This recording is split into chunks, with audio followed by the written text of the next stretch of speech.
तू मेरा दीपक है।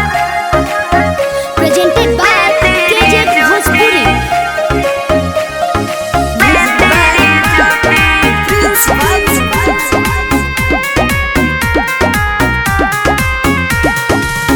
तू मेरा दीपक है, मैं तेरी ज्योति। जैसे रहेल तथ सूरज चनवा, रहे उजियार देखो तरस गगनवा। जैसे रहेल तथ सूरज चनवा, रहे उजियार देखो तरस गगनवा। सोचती हूँ मैं भी बिछड़ के न रोती, मांगती हूँ रब से तेरे साथ होती। तू मेरा दीपक है, मैं तेरी ज्योति।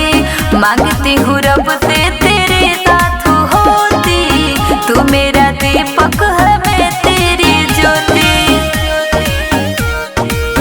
तू मेरा दीपक है, मैं तेरी ज्योति।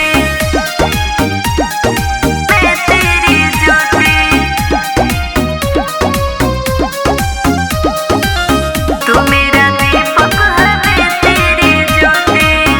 Mixed by Rohit Recording Studio, Murena. देखी न तो हकी होला न सुबह शाम हो, देखला से फोटो चले नाही कम हो।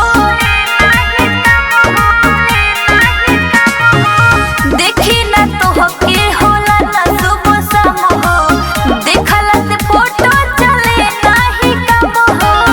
कहती हूँ उनसे ना तुझको मैं खोती, मांगती हूँ रब से तेरे साथ होती। तू मेरा दीपक है, मैं तेरी ज्योति।